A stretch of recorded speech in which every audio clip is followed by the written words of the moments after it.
안녕하십니까. 일반범위정서 석환입니다. 오늘은 서든데이라는 부제를 가지고 일반보험과 관련된 실제 사고와 관련해서 되짚어보면서 우리가 배워야 할 점에 대해서 같이 한번 생각해보는 시간을 갖도록 하겠습니다. 그 첫 번째 시간으로 우신 골든 스위트 아파트, 부산 해운대에 있었죠. 사고 관련해서 같이 한번 살펴보도록 하겠습니다.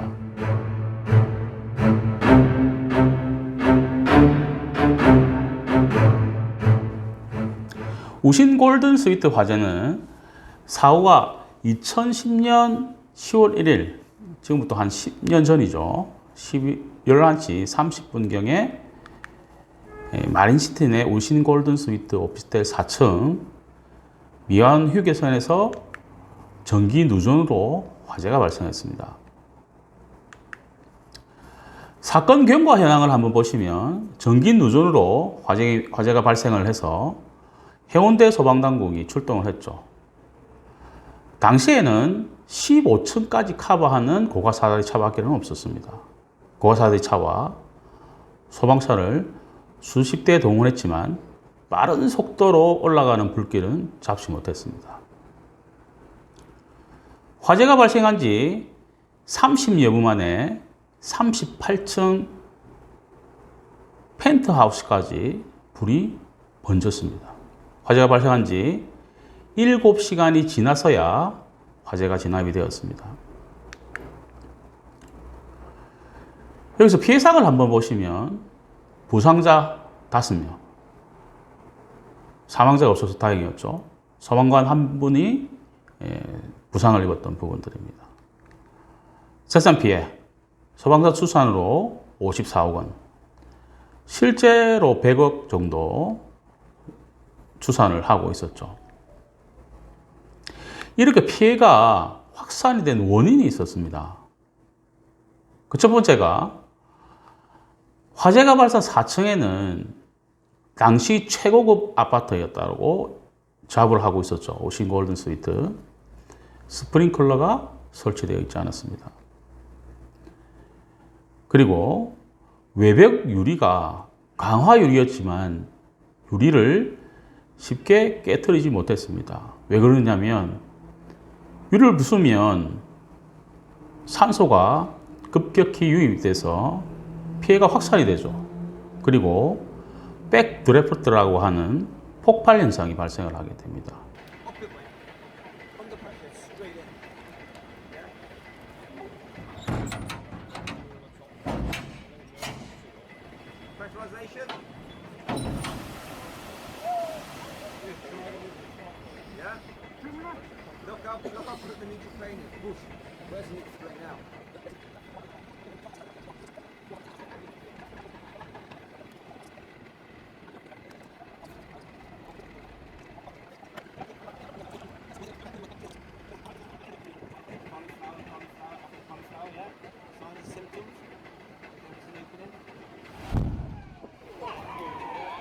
이 차 피해가 발생을 하죠. 그래서 유리를 부숴서 화재 진압을 할 수가 없었다는 점이 피해가 확산이 됐죠. 세 번째는 동과 동 사이가 붙어 있어서 중간에 비어 있었습니다. 이 비어 있는 부분들이 굴뚝 역할을 했습니다. 마린시티 내에서 있었죠. 오신 골든 스위트가 해풍으로 인해서 상승 기류로 변해버렸습니다. 굴뚝으로 인해서. 그래서 피해가 굉장히 많이 확산이 됐죠. 네 번째는 아까 말씀드린 내용처럼 해운대 소방서에는 당시에는 15층까지 고가사다리만 있었습니다. 지금은 이 사고로 인해서 그보다 더 높은 곳에 고가사다리를 보관을 하고 있죠. 그래서 소화가 불가능했다. 15층 이상은 소화가 불가능했다는 부분들. 그리고 지금은 소방 헬기에서도 물을 뿜어내는 그런 방식이 있지만 당시에는 물을 밑으로 내리는 방법밖에 없었죠. 그래서 기둥과 기둥 사이에 물이 떨어지면서 진화에 큰 역할을 못했다는 부분들이 피해를 확산시켰다는 부분들입니다. 제일 큰 부분들이죠. 마지막으로 알루미늄 패널로 외부 마감이 되었습니다. 이 알루미늄 패널이라는 것은 알루미늄과 알루미늄 사이가 스티로폼으로 되어 있는 단열재죠. 외부 단열재죠. 거기에다가 골든 스위트, 황금색을 내기 위해서 외부에는 황금색 특수 페인트, 인화성 물질이 아주 강하죠. 인화가성이. 그래서 그 물질이 또 발려 있었다는 부분 때문에 더욱더 화재가 확산이 되었던 부분들입니다. 화재보험 가입 현황을 한번 보겠습니다. 우신 골든 스위트 아파트는 주상복합 아파트죠. 그래서 화재보험의 주상복합 아파트 특례 조항에 보면 상업용은 상업용 일반 보험 물건으로 가입을 할 수가 있고 주택용은 주택 물건으로 가입을 할 수가 있습니다. 그래서 1층에서 3층은 상업용이죠. 오피스텔. 그래서 G사에 6억 4천만 원 보험 가입이 되어 있었고 4층에서 38층은 건물 550억, 가재도구 80억에서 S공제의 주택화재보험이 연간 2천만 원 정도 납부하고 있는 화재보험으로 가입을 되어 있었습니다. 여기서 보험 가입을 한 이후에 보험금을 어떻게 받았는지 추산을 한번 해볼까요? 우리가 보험금을 지급할 때는 보험가액이라는 용어가 있습니다. 제가 여러 번 화재보험 시간에 말씀드렸던 내용이죠. 보험가액이 분모가 됩니다. 보험가액 평가는 화재보험은 어떻습니까? 비평가보험이라고 하죠. 우리 상해보험이나 실손보험들 같은 경우는 비평가보험, 평가를 이미 끝나고 보험료 납부한 시점에서 보험금을 약정한 금액 한도 내에서 주겠다는 부분들. 화재보험은 화재가 발생한 때 장소에 따라 가지고 가액을 평가를 합니다. 그래서 2010년 10월 1일 기준으로 가액을 평가를 해보면 건물이 약 한 700억 정도 계산이 되는데 주택화재보험 같은 경우는 보험 가액의 80%만 가입을 해도 실손 보상을 해주죠. 그래서 700억에 80%, 560억. 아까 550억 가입되어 있었기 때문에 전부 보험으로 건물은 보험 가액대로 사고 난 부분들의 실손 보상을 받았을 거로 예상이 된 부분들입니다. 가재도구를 한번 살펴보면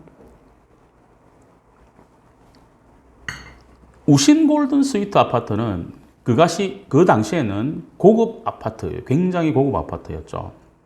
그래서 가입되어 있는 분양된 평수도 66평형, 70평, 80평, 그리고 펜트하우스가 98평입니다. 이 4개 평형밖에 없었죠. 근데 가재도구를 일괄적으로 세대별로 4천만 원 가입을 했던 부분들입니다. 80억 가입돼 있었죠. 그러니 펜트하우스 4개 세대는 전손이 됐죠. 4천만 원으로는 턱없이 부족했던 상황들입니다. 그리고 66평, 70평, 80평 세대도 4천만 원으로 부족을 하죠. 다 타지는 않았죠. 예, 타지는 않았기 때문에 일부 보상을 받을 개연성이 굉장히 많았다는 부분들입니다. 우리가 골든 스위트 아파트 주택화재에서 특수 건물이라는 내용들이 있습니다. 비특수 건물도 있지만 특수 건물에 대한 내용들이 있습니다. 그래서 특수 건물에 대한 내용을 꼭 한번 살피고 가야 할 부분들이 있습니다. 지금 보여드린 사진은 서울 대흥각 호텔 화재 사고 사진입니다. 1971년 12월 25일 날 사고가 났죠. 재산 피해는 그 당시에 큰 문제가 되지를 않았죠.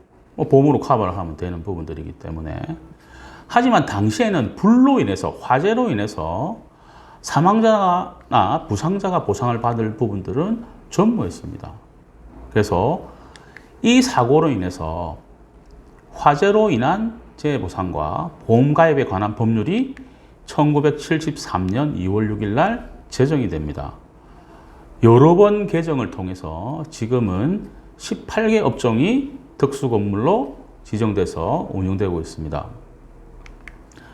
화보법에 의한 내용이죠. 줄여서 화보법이라고도 이야기를 합니다. 이 화보법에 의해서 특수건물로 제정된 건물들은 혜택이 있죠. 혜택은 방금 제가 말씀드린 내용처럼 신체 손해배상 책임 특약에 의해서 1인당 1억 5천까지 개정이 돼서 지금 1억 5천만 원이죠. 인원수 상관없습니다. 저렴한 보험으로 커버를 할 수 있습니다. 비특수 건물 가입을 할 수 없는 특약입니다. 그리고 일반 건물보다 특수 건물은 10분의 1 정도의 보험료로 풍수재 특약을 가입을 할 수가 있습니다. 저렴하게 가입을 할 수가 있다는 이야기죠. 일례로 비특수 건물인 15층짜리 이하의 아파트 화재 보험료가 1,000만 원이라고 가정을 하게 되면 풍수재를 가입을 하게 되면 보험료가 1억이 넘게 나옵니다. 지금은 더 크게 나올 수도 있죠. 근데 특수 건물에 똑같은 세대의 화재 보험을 선택을 하게 되면 보험료에 200만 원, 1,000만 원에 200만 원, 400만 원만 더하면 풍수재까지 커버를 할 수가 있다는 이야기죠. 저렴한 보험료로 풍수재를 가입할 수 있다는 혜택이 있습니다. 하지만 특수건물은 가입을 하지 않으면 벌금을 내게 되어 있습니다. 500만 원까지 벌금을 내게 되어 있습니다. 염두를 하셔야 되는 부분들이겠죠. 우리나라의 2016년 12월 현재 특수건물 현황입니다.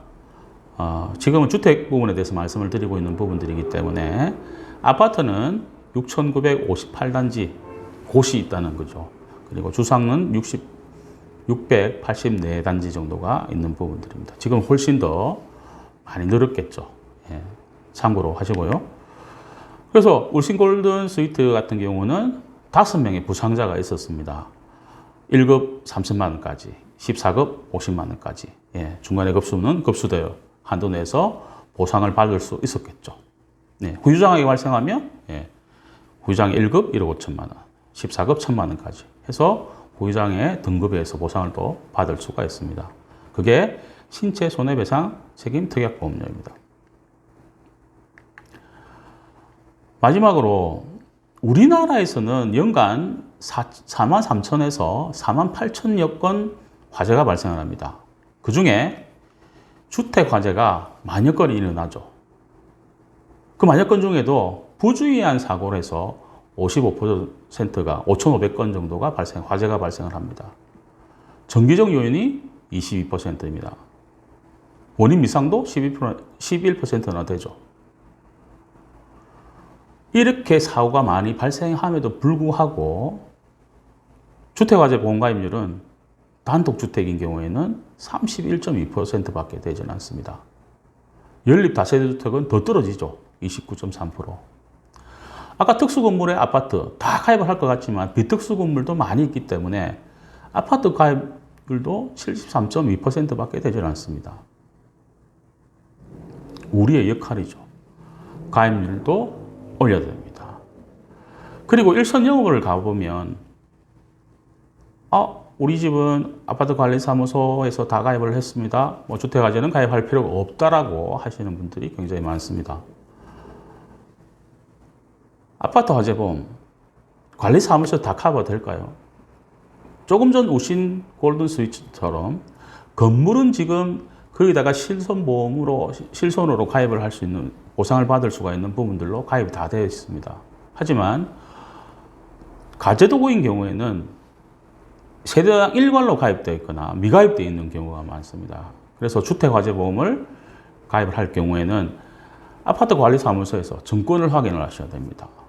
우리는 평당 얼마가 가입되어 있고 건물은 제대로 보상받을 수 있는 가입 금액인지 그리고 가재도구는 얼마를 가입되어 있는지 확인을 해야 되겠죠. 확인을 해서 다시 개별적으로 소멸성, 부족한 부분들은 소멸성으로 가입을 하시든지 또는 지금 각 보험사마다 월 10,000원, 20,000원으로 나와 있는 상품들, 20년, 30년 상품들이 굉장히 많습니다. 장기보험은 소멸성 보험과 달리 장점이 추가로 있죠. 대표적인 게 다양한 특약들이 있습니다. 화재와 관련이 없는 전자제품 수리비, 불이 났을 때 우리 집에서 거주할 수 없을 때 거주비, 기타 벌금, 굉장히 많은 특약들이 있습니다. 많은 금액이 아닙니다. 10,000원, 20,000원으로 충분히 커버를 할 수가 있죠. 주위의 설계사분들을 적극 활용을 하셔야 됩니다. 활용을 하셔서 우리의 자산 목록 1억 주택 퍼펙트하게 관리하셔야 됩니다. 굉장히 중요한 사항이죠. 자동차보험은 구입을 하게 되면 주택보다 훨씬 저렴하죠. 주택보다. 하지만 자동차보험 가입률 굉장히 높습니다. 자기 자산은 자기가 짓게 됩니다. 꼭 염두에 두시고요. 항상 좋은 정보를 전달해 드리는 일반보험의 정석이 되겠습니다. 정보가 좋았으면 구독하시고 좋아요 그리고 알림 부탁드립니다. 일반보험의 정석 석환익이었습니다.